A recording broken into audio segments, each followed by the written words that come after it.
এটা বড় কর না পিন্টু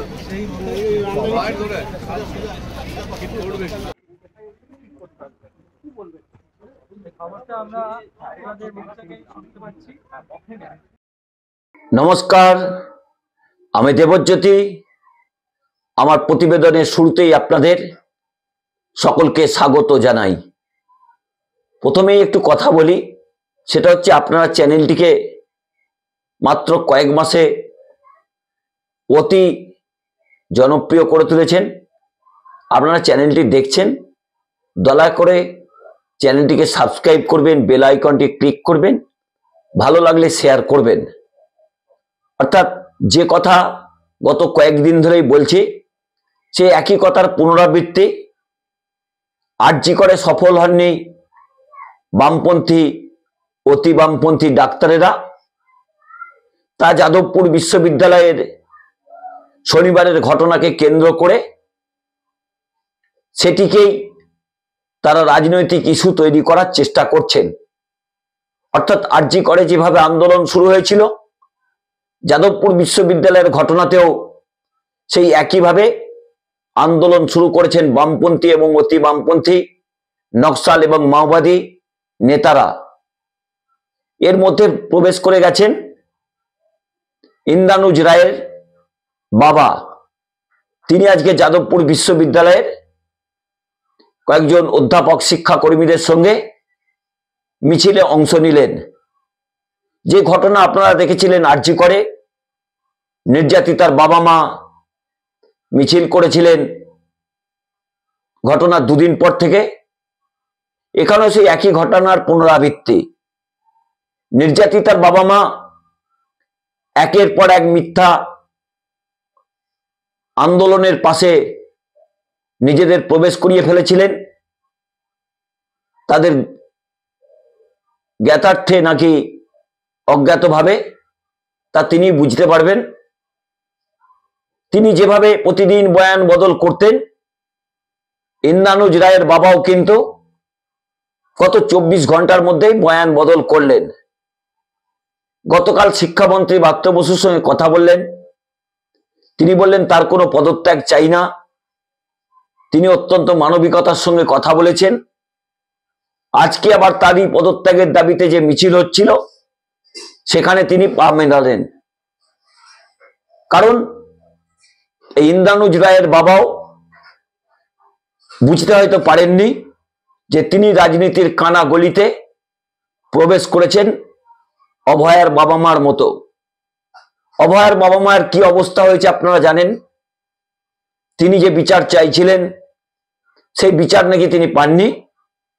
কিন্তু তার আন্দোলন, তার কন্যার মৃতদেহকে সামনে রেখে এক শ্রেণীর জুনিয়র ডাক্তার কোটিপতি হয়েছেন, হাফ নেতা তৈরি হয়েছেন।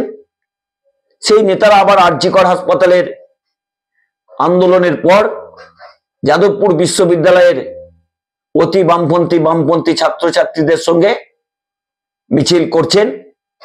কারণ তাদের এখন একটাই উদ্দেশ্য, যে যাতে হাফ নেতা থেকে যাদবপুর বিশ্ববিদ্যালয়ের ঘটনাতে সঙ্গত করে মিছিলে হেঁটে ফুল নেতা হওয়া যায়।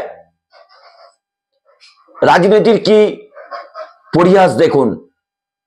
এই ইন্দ্রানুজ রায়দের যে সংগঠন রয়েছে, তাদের সঙ্গে এসএফআই এর একটা বিরাট মত পার্থক্য। গত কয়েকদিন আগে পর্যন্ত যাদবপুর বিশ্ববিদ্যালয়ের একে অপরের বিরুদ্ধে ছাত্র সংসদের সদস্যরা মারপিট করতেন, বোমাবাজি করতেন, একে অপরকে কটূক্তি করতেন। তারা আজকে এক হয়ে গেছেন। কারণ রাজনীতি এমন একটা বিষম বস্তু, ক্ষমতা একটা এমন বিষম বস্তু, তার জন্য নৈতিকতাকে বিসর্জন দিতে হয়। এই মোহাম্মদ সেলিমের কথাই বলি, তিনি ইন্দ্রানুজ রায়কে দেখা করতে গেছিলেন তার সঙ্গে। এই ইন্দ্রানুজ রায়, বুদ্ধদেব ভট্টাচার্য যেদিন মৃত্যু হয়েছিল, তিনি বলেছিলেন বুদ্ধদেব ভট্টাচার্য রাষ্ট্রের পোষা কুকুর। যে কমরেডকে তার আদর্শ মানেন, তার সততাকে প্রতিকৃত করে তারা এগিয়ে চলেন। তাকে যারা কুকুর বলছেন তাদের সঙ্গে ফিসফিস করে কথা বলছেন এই মোহাম্মদ সেলিম। তবে তাতে কিন্তু সিপিএম এর একটা অংশ অত্যন্ত ক্ষুব্ধ হয়েছেন। আর দ্বিতীয় একটি ঘটনা, আজকে মিছিলে হাঁটলেন ইন্দ্রানুজ রায়ের বাবা, কিন্তু তিনি জবাব দিতে পারলেন না তার ছেলে কোথায় পড়ে। উল্টে তিনি বললেন ছেলে নাকি তার কথা শোনে না। ছেলে কোন স্কুলে পড়ে, কোন কলেজে পড়ে বাবা জানেন না। এ ঘটনা কোশ্মিনকালে কেউ শুনেছেন?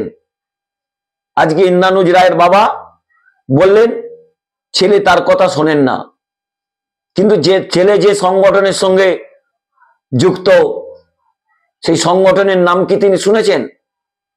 তাও হয়তো শোনেননি। তিনি কোথায় পড়েন? যাদবপুর বিশ্ববিদ্যালয়ে পড়েন না কটিশ চার্চ কলেজে পড়েন? কলকাতা বিশ্ববিদ্যালয়ের তথ্যে দেখা যাচ্ছে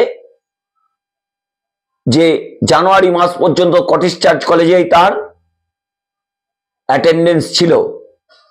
তাহলে হঠাৎ করে যাদবপুরে কেন এলেন? তার পিছনে একটা গল্প রয়েছে। এই বামপন্থী অতি বামপন্থীরা যখন ওয়েব কুপার মিটিং এর কথা হয়েছিল যাদবপুর বিশ্ববিদ্যালয়ে, তার আগের দিনই যাদবপুর বিশ্ববিদ্যালয়ের পাশে একটি কমরেডদের পার্টি অফিস রয়েছে। সেখানে সমস্ত বামমনস্ক নেতা, অতি বামমনস্ক নেতা, নকশাল, আরবান নকশাল, মাওবাদীদের সমর্থন করা বেশ কিছু বামপন্থী নেতা মিছিল করে স্লোগান দিয়ে আগের থেকেই জানান দিয়েছিলেন। তার ব্লু প্রিন্টও কিন্তু এই পার্টি অফিসেই তৈরি হয়েছিল। ব্রাত্য বসু তিনি গেলেন, যেভাবে তাকে অপদস্থ করা হলো বিশ্ববিদ্যালয়ের মধ্যে। কোশ্মিনকালে ভারতবর্ষ কি এই জিনিস কোনোদিন চোখে দেখেছে? বিশ্ববিদ্যালয়ের ভিতরেই রাজ্যের শিক্ষামন্ত্রী আক্রান্ত হচ্ছেন, তাকে জুতো মারা হচ্ছে, তার বাবা মা ধরে আক্রমণ করা হচ্ছে, তার পরিবার ধরে আক্রমণ করা হচ্ছে। মোহাম্মদ সেলিমের মতো একজন নির্লজ্জ বেহায়া তিনি বললেন নাকি ব্রাত্য বসু মাদকাসক্ত অবস্থায় গেছিলেন, অর্থাৎ তিনি নাকি নেশা করে যাদবপুর বিশ্ববিদ্যালয়ের যে ওয়েব কুপার সম্মেলন সেখানে যোগ দিতে গেছিলেন। কিন্তু আজকে সাংবাদিক সম্মেলন যখন করছিলেন তখনও তার মাথা নেড়ে মনে হচ্ছিল, মাথা নাড়া দেখে বা তার আদব কায়দা দেখে তিনি সেরকম কিছু করেননি তো। কারণ এই প্রশ্ন দিন কতক পরে উঠবে। অর্থাৎ যে কথা গত 3 দিন ধরে বলছি সেই একই ঘটনা, অর্থাৎ আরজি করের এক্সরে প্লেটকে এখানে হাজির করা হচ্ছে। আরজি করের স্টাইলেই যাদবপুর বিশ্ববিদ্যালয়কে রাজনৈতিক ইস্যু তৈরি করার চেষ্টা হচ্ছে।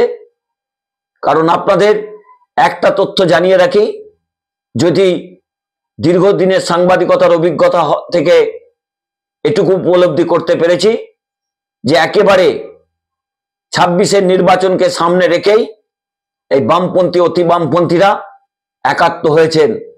কারণ তারা গণতন্ত্রে যে ভোটাধিকার হয় পশ্চিমবঙ্গে তারা শূন্য।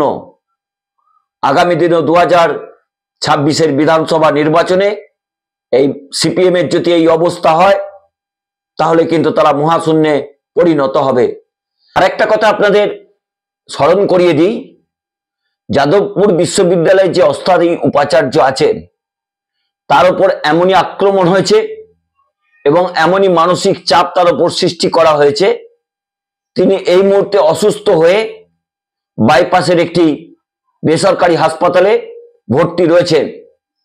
আর যাদবপুরের আন্দোলনরত ছাত্ররা বলছেন যে তিনি অবিলম্বে যাদবপুর বিশ্ববিদ্যালয়ে আসুন এবং তাদের সঙ্গে আলোচনায় বসুন। যে বিষয়গুলো তার উপর আলোচনার জন্য ডাকা হচ্ছে একটিরও সিদ্ধান্ত নেবার ক্ষমতা এই অস্থায়ী উপাচার্যের নেই। কারণ সবকটি রাজ্য সরকার ঠিক করে। কারণ যেভাবে এই ছাত্রছাত্রীরা দাবি করছেন আরজি কর হাসপাতালেও ঠিক একই রকম দাবি করা হয়েছিল যে দাবিগুলোকে তৎকালীন পুলিশের পক্ষ থেকে বা স্বাস্থ্য দপ্তরের পক্ষ থেকে মেনে নেওয়া সম্ভব নয়। এখানেই একটা আন্দোলনের টুইস্ট আছে, কারণ তারা চাইছেন রাজ্য সরকারকে বিপর্যস্ত করা, রাজ্যের শিক্ষা ব্যবস্থাকে বিপর্যস্ত করা। না হলে যেদিন উচ্চ মাধ্যমিক পরীক্ষা হচ্ছে, কোনো ছাত্র সংগঠন এত দায়িত্বশীল ধর্মঘট করছেন পরীক্ষার দিনে, তাদের কিরম দায়িত্বশীল নিশ্চয়ই বুঝতে পারছেন। অর্থাৎ যাদবপুর বিশ্ববিদ্যালয়ে যে আন্দোলন শুরু হয়েছে, সেই আন্দোলন কিন্তু রাজ্য সরকার তাদের সব দাবি মেনে নিলেও তা কিন্তু বন্ধ হবে না, কারণ তারা চান নবান্ন দখল করতে। আরজি করে সফল হননি, এখন যাদবপুরকে তারা আঁকড়ে ধরার চেষ্টা করছেন, আর এই নির্লজ্জ সিপিএম সেটাতেই সঙ্গত করছেন। নমস্কার, আমি দেবজ্যোতি। আমার এই পর্বটি ভালো লাগলে দয়া করে চ্যানেলটি সাবস্ক্রাইব করে বেল আইকনটি ক্লিক করে আমার পাশে থাকবেন।